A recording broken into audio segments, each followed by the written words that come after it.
Hey, deserving listeners, it's time to continue watching 90 Day Fiancé. My name is Dr. Kirk Honda. I'm a therapist and a professor.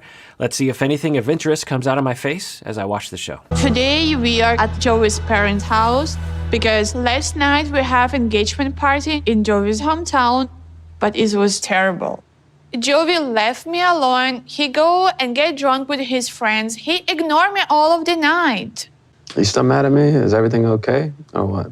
All right, as I said last week, there's nothing wrong with Yara being upset at Jovi. She went to the party, she didn't know a lot of people, and she was left alone. And when she tried to have a talk with him about it, he put her down and said, oh, you're being hormonal because you're pregnant, and he was really quite intoxicated. There's also an understandable place from Jovi's perspective where, at least part of it, I'm not going to validate all of it, of course, but all of his friends are there. I mean, if you've ever been in that position, especially like a wedding or an engagement party, all your friends, all your family members are there. You feel obligated to check in with each person. And unless your partner is willing to go along with you, then that kind of means there's going to be some time apart. So there are different ways to do it. Now, they didn't talk about it beforehand, which they should do. They should do a lot of, pre-talking, if you will, a lot of proactive talking about having kids, where they're going to live, and of course, how they're going to approach an engagement party. So, and I've had conversations like that before with my wife. We go into a situation and we'll kind of have a game plan. It's like, how long do you want to stay? What's the deal? What are we going to be doing here? And you get that worked out because feelings can be hurt. But anyway, they didn't do that. And Jovi was running around and getting pretty intoxicated. There's nothing wrong with him getting really drunk. He can do that if he wants to. It's probably not a good sign of his overall relationship with alcohol. We don't know. But Yara can have a complaint with that too. But Jovi can also say, look, this is who I am and this is what I want to be. And they can have a conversation about that. Yara could say, your drinking affects me this way, or the way that you treated me last night hurt my feelings. And Jovi could be like, I'm sorry, I didn't mean to. I was running around. I got a little too drunk. I'm sorry about that. But I hope you know that I didn't mean to hurt your feelings, and I can see where you're coming from. So let's see if they can both understand each other and communicate in a way that is non-accusatory. I'm mad on you, Jovi. But why? What's the reason to be so mad? This night was for us. You don't spend with me even a few minutes. I'm not happy with that now.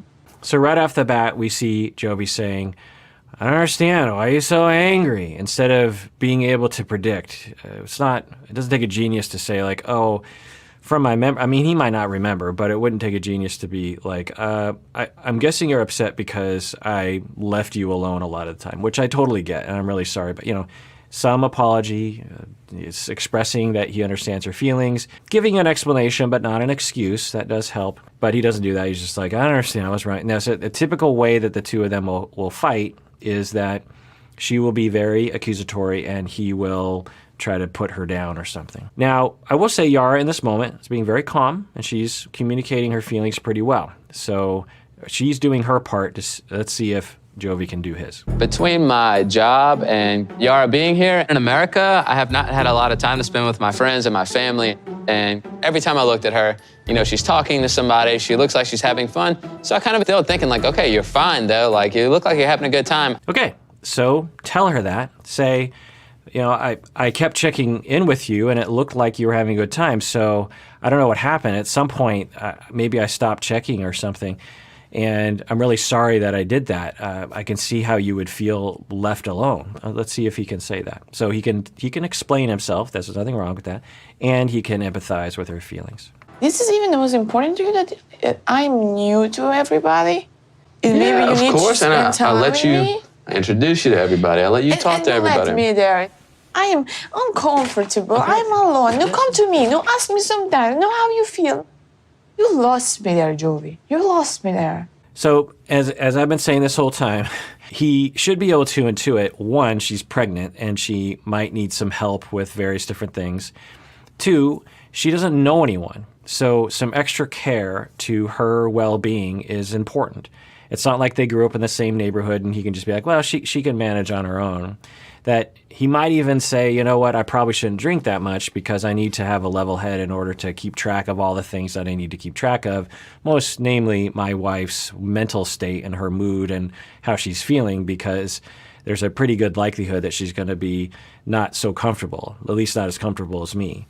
So again, there's nothing wrong with those kinds of things. We're not talking about something like he cheated on her or he pushed her down some stairs or something. We're not talking about a major transgression, but we are talking about a situation where you need to take responsibility and validate and apologize. And then maybe Yara could, after he apologizes thoroughly and convincingly, she could say something like, you know what, and I'm sorry too. I see that you really did a lot of work to make me feel comfortable. I didn't really notice that, but now that you tell me that, I thank you for that. And I guess there was a half an hour there where I just felt like, I feel like I just wanted to go home, honestly.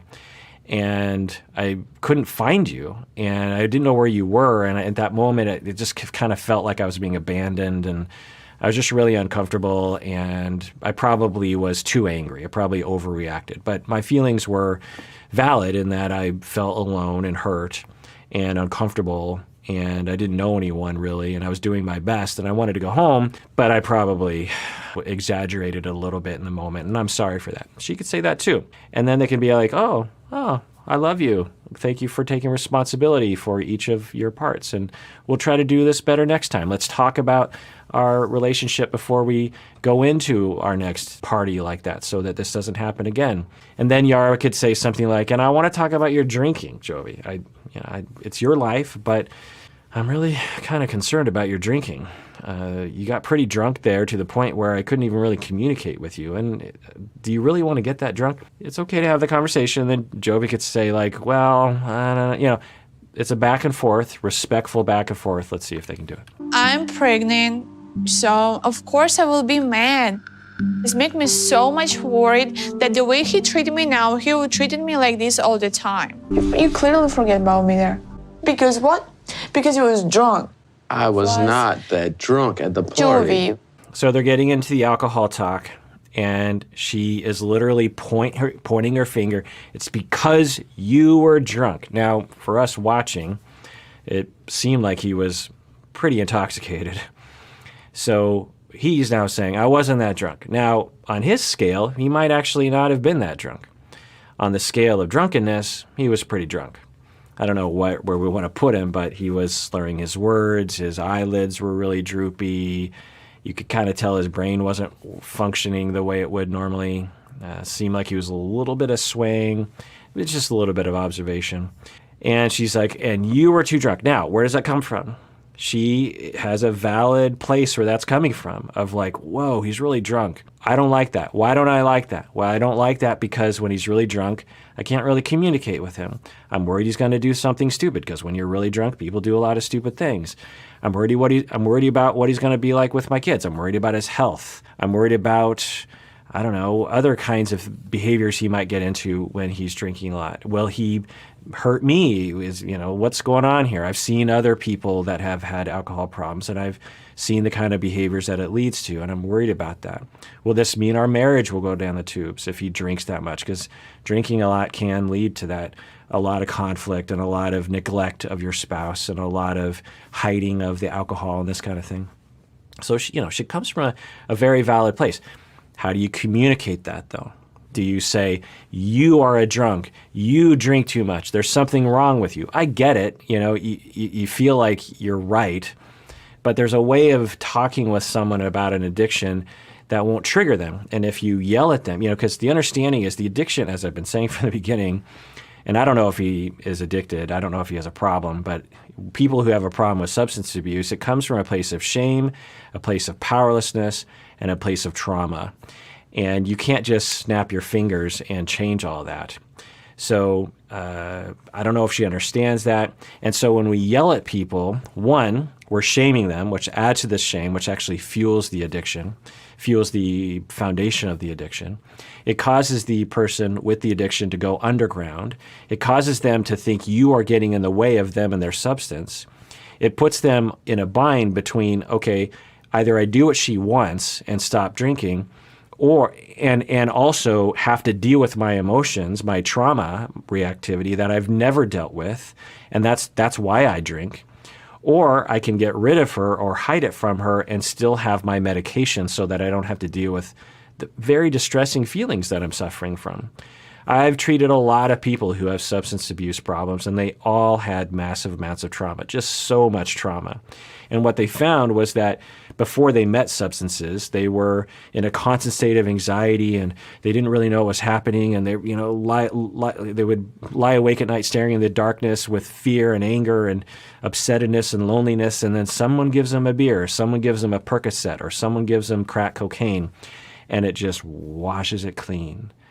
And they think, oh my God. For some people, they have their wisdom teeth pulled and they get a Vicodin or something. They pop that in because it's a pain medication. And for the first time in their life, they feel normal. They feel okay. They feel relaxed.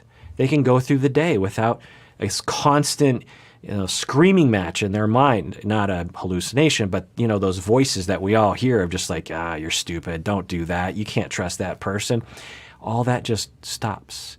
And you can now just have a conversation, or you can now just go to the store, take a walk in a park or watch a TV show and not have all that notion. And that's why people turn to substances, and that's why they sustain that lifestyle. Not everyone who suffers from substance abuse has that, but everyone I've treated has. And so, you can't yell at someone and take that away. And so let's see how this goes. When we're dancing, all of your face, you do like this. Hey, talking with everybody. It was romantic time. And you're just destroying everything. Or if you want to be with me, you need to stop the drinking. I don't need to stop to drink. I need it. I want you to stop the drinking. Yeah, okay. Okay, so we hear that language from her of just mocking him and putting him down, which maybe some of y'all will get behind and say that he deserves that. I don't know if anyone deserves that, but that was her approach. I'm guessing that's not helping him. I'm guessing that's not helping her cause. Then she slows down and she says something along the lines of, it's me and sobriety, or if you want to drink, then I'm gone.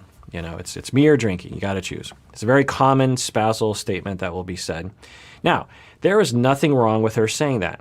Sometimes it is very healthy to do that with a spouse or someone in your life, even a friend. Say like, look, your drinking is causing so many problems for me that either you stop your drinking or I can't be around you anymore.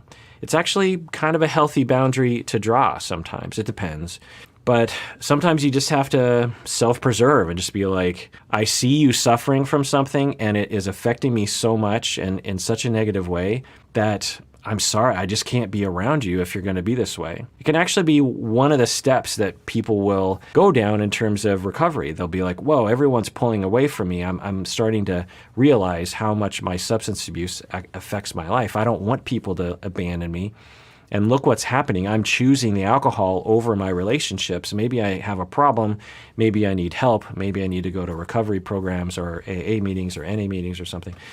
And so, so I'm not saying there's something wrong with what Yara is doing for sure, but I wonder if this is really how she feels about it, or she's just hoping that he is going to say, okay, fine, I'll stop drinking for you. And maybe he will.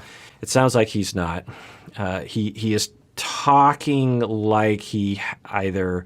So there's two possibilities. One is he doesn't actually have a problem with alcohol. The times we've seen him drinking are anomalous, and he doesn't drink that much. Doesn't seem likely, given what we've seen.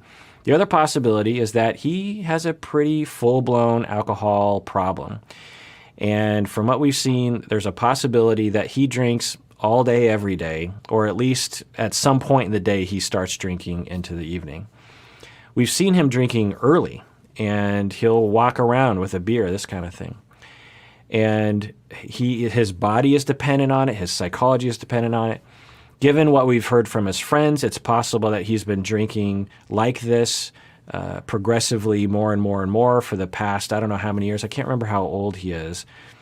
But maybe going back to when he was a teenager, wouldn't be uncommon for that to happen. And so we're talking maybe 10 years, maybe longer, of 5 days a week, 7 days a week drinking. at least some amount of drinking. Well, your body, that's a significant dependence that your body will develop, and a significant amount of withdrawal symptoms as you go off of alcohol. And obviously all the psychological dependency as well. What's wrong with alcohol? Or alcohol is good. Alcohol is my safety net. Alcohol is my best friend. Alcohol makes me relaxed. Alcohol is the only way I can relax. These kinds of ideas are what develop in someone with a substance abuse problem.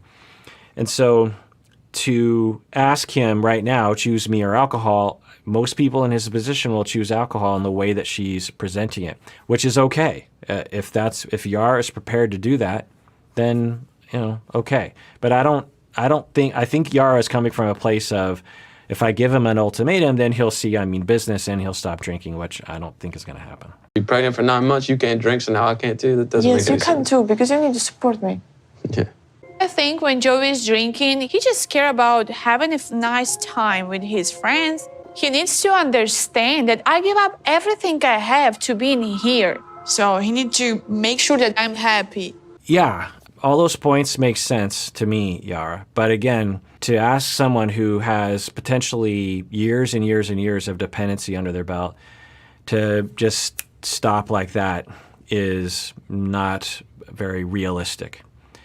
Now, what I would love for them to do is for the two of them to go to therapy, couples therapy, individual therapy, and for him to go to AA and for her to go to Al-Anon. Al-Anon is for family members with someone who suffers from an addiction. And he doesn't need to stop drinking right away. It'd be great if he did, but he wouldn't need to. And he could start to explore what is his relationship with alcohol. They could explore how they communicate, not just about alcohol, but about everything. There is a path forward for these two to succeed. That is the path forward. I've been with many couples as they go through that, lots of couples. But without that help and without that expertise, I'm guessing they're going to continue to run into the same problems that everyone does, and they're running into very common problems. Even that you did something wrong. Oh my God, we went out and enjoyed the time and drank one time and had a party. Like, what? I don't see what's the big deal. every day. You keep saying like I drink all the time. I gotta work for You 4 weeks at a drink time, every 6 weeks, 8 weeks, There is whatever. no even one, and you're not thinking about your future, which is making me mad. Okay, so she just said, you drink every day, and he didn't refute that. So that gives us another glimpse into what's really happening. Now, can someone drink every day for a few weeks and not have a problem with alcohol? Yeah. But if someone is drinking every day, it's a pretty big red flag for a problem. What is a problem? Well, usually the problems with alcohol are the health problems, the hangovers, the lack of responsibility, because not only when you're intoxicated are you not going to be very responsible with showing up on time or doing what you're supposed to do or coming home on time, this kind of thing. But also the next day you're going to be so hungover and you might even be a state of depression and anxiety the next day, which can happen a lot to people when they are recovering from alcohol use. You're also going to be very focused on your status, and you can't really take care of other people. A very common problem with people with ongoing alcohol problems is they will be perceived by people close to them as being extremely irresponsible, people who never live up to their promises, never show up on time, never follow through, this kind of thing. And that's because they're in such a state of survival, really, that they don't really have time to, or the energy to actually do what they need to do to take care of other people. And the perception is that they're selfish, but usually it's because they're suffering from deep, deep traumas, and that's a problem that they're focusing on, and they're drinking to cope with those feelings, which compound the barriers between them and being responsible to other people. So that's another effect. Your work can suffer. It's obviously expensive. You can get in trouble with the law. There's relationship problems when you cross a certain threshold of intoxication. It makes you difficult to communicate with, makes you difficult to feel like what you're saying is really real. There's also a kind of a cycle to one's use. And we might have even seen a little bit this with Jovi where in the beginning of the day he's not drinking and he's irritable.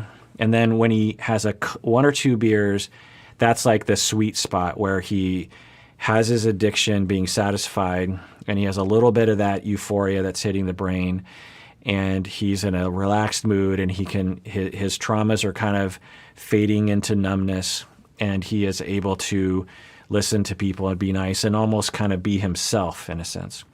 But as with all addictions, the problem usually gets worse even in the day, and you end up drinking too much.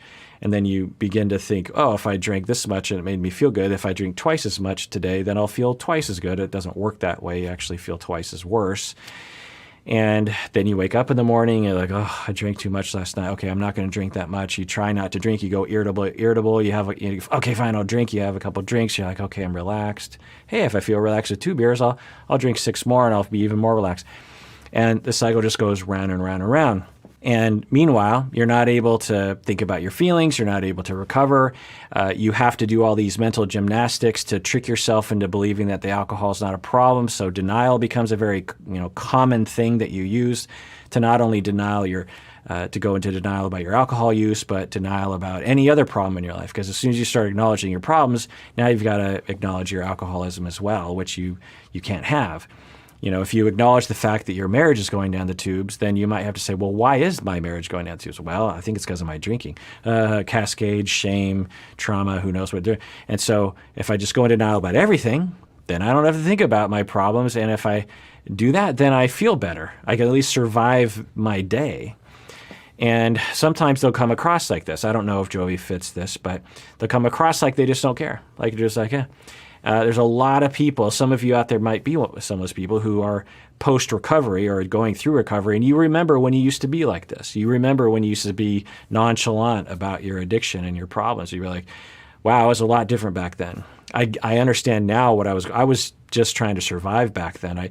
I'm guessing I came across like I was a jerk face that didn't care, but I know that deep down I was in a very, very bad place. I was in a constant state of shame and a constant state of running from my traumas. And so I don't know if that's happened with Jovi, but anyway. If I will know that it will be like this, my life here, I will never going to live here. Swear to God, why I always need to change my nice life? What's so... Everything, you? Yeah, perfect. Did you treat me good now? Yeah, I think so. Oh, no, please. So I feel really bad for Yara. This is a common scenario on the show that we have to watch, and I feel really sad for her, where people will think that there's this wonderful life and they move halfway across the planet, and then the reality hits and they're alone and they think, how did this happen? Why are you this way? You tricked me. I thought you were this other way, and now I feel like you've tricked me. What's happening? I'm in too deep, and she's pregnant. We're engaged. I've made a commitment. What's happening right now? What do I do? And you even heard her say, like, I had a nice life. Before I came here, I had a nice life. Look what you've done to me. So maybe this is her reevaluating her decision. I do not want to cry because of you. I do not want that.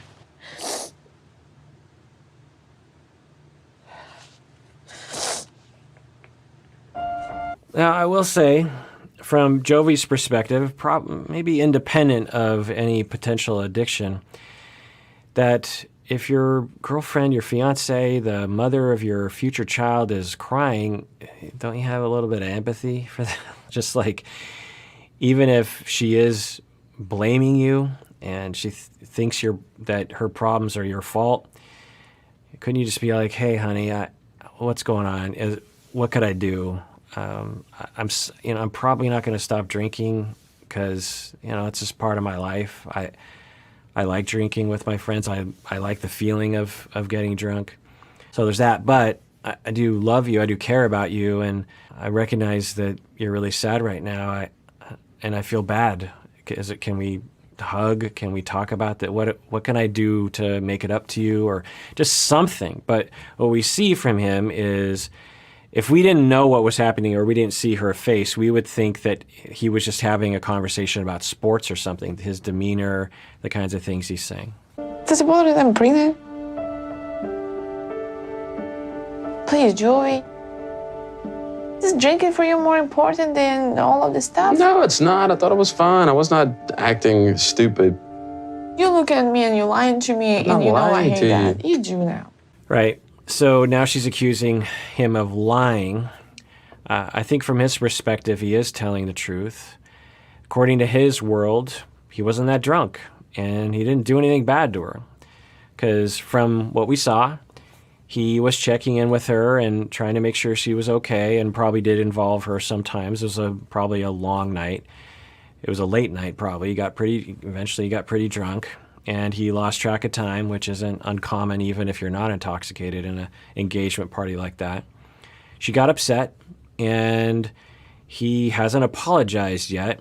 But from his perspective, he's like, look, if your only complaint is that you were uncomfortable at the party last night, he could apologize for that. But from his perspective, he might be thinking, look, I didn't do anything bad. Do you know what I mean? I didn't hit you. I didn't insult you. We were having a good time, and then suddenly you were angry at me, and now you're saying that I drink too much. I don't, according to his perspective, because of denial, possibly, or even reality, I don't know, because I'd have to evaluate him. According to him, he didn't drink too much. So according to his perspective, he's like, I don't understand what's happening. Now, it'd be great if he could extend himself and say, like, okay, I don't understand what's happening, but it's my job to figure out what's happening. And he doesn't do that. His style of defense is like either just, I don't know what's wrong with you. I'm just going to avoid the whole thing and hope that it goes away, or he will insult her, or he'll drink to avoid or something. I don't know. So, and then her style of trying to communicate her feelings, she can be healthy at times. She can be also accusatory and hostile at times, and triggering to him at times. So we don't see a lot of promise here. Now, I wonder if Jovi in this moment, because it's weird, I've been watching this, because y'all have wanted me to watch this show for so long, I've gotten kind of used to these cues that we see, and I wonder, like with Mike and Natalie, there was a point with Mike and Natalie where I kind of saw, I think Mike's actually giving up. I wonder if that face that Jovi has is him giving up right now. I don't know. You can drink in some special day, but not every day. You want to be a good father in being near to me, or you want to be good father somewhere from far away and taking kids for a weekend.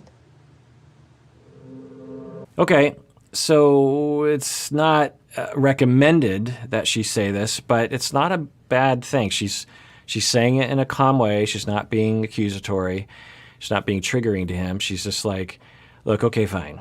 You can drink at special events, but not every day, because you're going to be a father, and I need you to stop drinking that often. Maybe he'll agree with that. Let's see. Okay. I will try to be more caring for you. I should drink a little bit less. Sorry. I just didn't think it would be so bad. Okay. So there's a little bit of empathy there, a little bit of taking responsibility, a little bit. Him saying, oh, okay, I'll try to cut back drinking. I didn't realize it was going to be that bad. So definitely in the right direction. We'd like to see more of that. And as a couples therapist, I'm always, on the edge of my seat, holding myself back because I want to get in there with these couples and be like, okay, Jovi, that's great. Go down that road further. You're going down a really great road. Go down 5 more steps. Jovi said, well, what do you mean by that? Well, it sounded like you were empathizing with her. It also sounds like you were compromising. It also sounds like you heard her and you were listening to her. It also sounds like you care about her and your voice. Go down further down that road. That's a great direction you're going in. So let's see if he does that, but I'm guessing he won't. Let's watch. It's so important for my future husband be respectful to me, especially when I am pregnant. I just want him to show me that me and the baby first. But Joey don't do that. All right, well, that does it for that episode of Psychology in Seattle. Everyone out there, please take care of yourself because you deserve it. You really, really do.